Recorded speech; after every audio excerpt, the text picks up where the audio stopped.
नमस्कार मित्रों, इस वीडियो के अंतर्गत हिंदी स्वर वर्ण के संबंध में जानकारी प्राप्त करेंगे।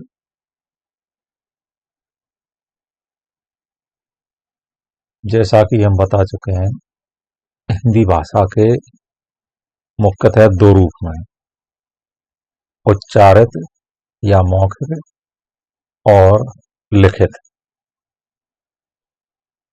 उच्चारित और लिखित दोनों ही रूप से यहाँ वर्णों की परिभाषा दी गई है। मौखिक रूप से जिनको ध्वनि कहते हैं उनको लिखित रूप से वर्ण कहा जाता है।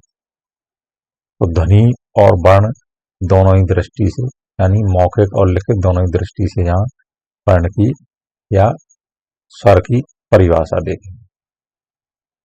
स्वर उन ध्वनियों को कहते हैं जिनके उच्चारण में वायु मार्ग अर्थात मुंह में किसी भी प्रकार की पूर्ण या अपूर्ण रुकावट नहीं होती, अर्थात उच्चारण में वायु फेफड़ों से उठकर अबाध रूप से बाहर निकल जाती। यानी स्वर वे ध्वनि हैं इनका उच्चारण करते समय मुख में से या वायु मार्ग में से किसी प्रकार की कोई रुकावट नहीं होती, पूर्ण हो या अपूर्ण, और जो श्वास वायु है वो अबाध रूप से सहज में ही निकल जाती है। अब देखते हैं लिखित दृष्टि से स्वर क्या है। स्वर उन वर्णों को कहते हैं जिनका उच्चारण स्वयं यानी बिना किसी दूसरे स्वर की सहायता के स्वतंत्र रूप से होता है और जो व्यंजनों के उच्चारण में सहायक होते हैं। यानी स्वर वे वर्ण है जिनका उच्चारण स्वयं होता है अपने आप में, इनकी सहायता के लिए किसी दूसरे स्वर की आवश्यकता नहीं होती, और ये व्यंजनों के उच्चारण में सहायक होते हैं, अर्थात व्यंजनों का स्वयं उच्चारण नहीं होता, उनका उच्चारण स्वर की सहायता से ही होता है।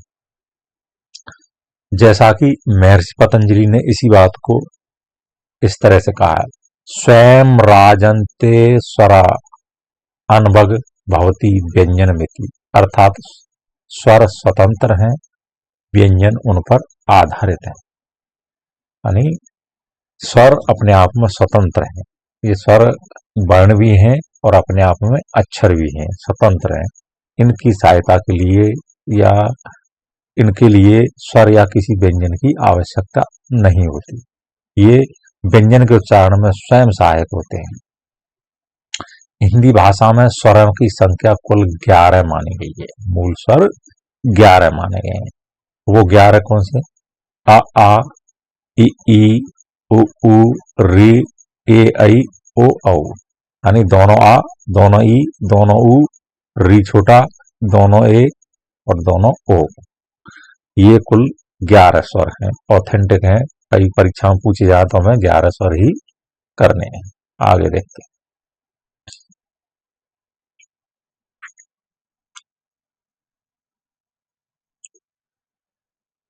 उच्चारण की दृष्टि से शुद्ध स्वर केवल 10 ही माने गए हैं, क्योंकि रे अब शुद्ध स्वर नहीं माने जाते। एक विद्वान री को शुद्ध स्वर नहीं मानते, क्योंकि इसका उच्चारण री अर्थात रा प्लस ई किया जाता है, अर्थात यह व्यंजन और स्वर का संयुक्त रूप है।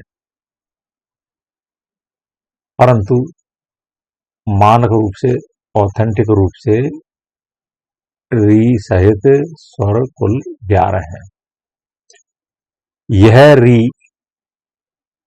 केवल हिंदी में प्रयुक्त संस्कृत शब्दों में प्रचलित है, यानी जो संस्कृत शब्द हैं हिंदी में प्रचलित हैं उनमें प्रचलित है। जैसे ऋग्वेद है, ऋण, ऋत्रंभरा, ऋतु, ऋषि, कृपण, कृष्ट, ग्रह, दृष्टि, पृथ्वी, सृष्टि आदि।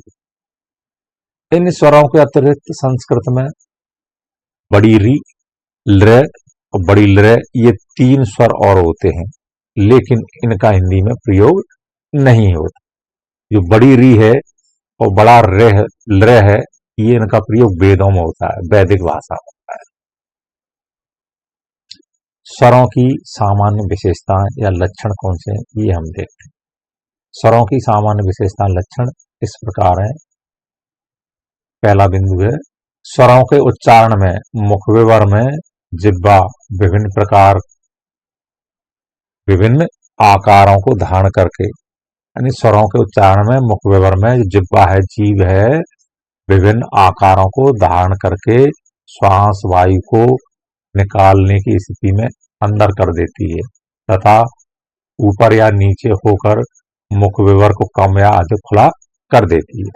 कहने का मतलब है स्वरों का उच्चारण होता है, जो मुख विवर है, जो उच्चारण का जो वायु मार्ग है मुख का, उसमें जिह्वा विभिन्न आकारों को धारण करके श्वास वायु को बाहर निकलने की स्थिति में कभी तो अंदर कर देती है, कभी ऊपर नीचे होकर के मुख विवर को कम या खुला कर देती है।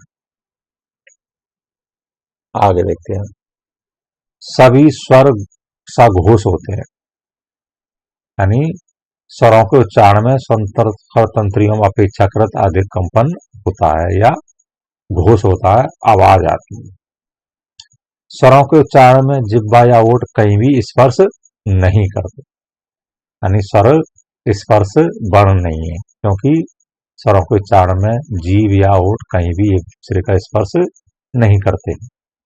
स्वरों का उच्चारण देर तक किया जा सकता, यानी स्वरों का उच्चारण है इनका लंबे समय तक किया जा सकता। व्यंजनों के बिना भी स्वरों का उच्चारण सरलता से किया जा सकता है, आवश्यक नहीं कि स्वर के उच्चारण के लिए व्यंजन जरूरी हो, स्वर अपने आप में भी उच्चारित हो सकते हैं। स्वरों को अपेक्षाकृत अधिक दूर तक सुना जा सकता है। स्वरों को जब हम बोलते हैं तो जो आवाज है, स्वर है, उसको दूर तक सुनी जा सकती है। स्वराघात वहन करने की क्षमता केवल स्वरों में होती है, व्यंजनों में नहीं। स्वर व्यंजनों से मिलकर अक्षर बना सकते हैं। स्वर स्वयं में अपने आप में अक्षर होते हैं, ये बहुत बड़ी विशेषता है।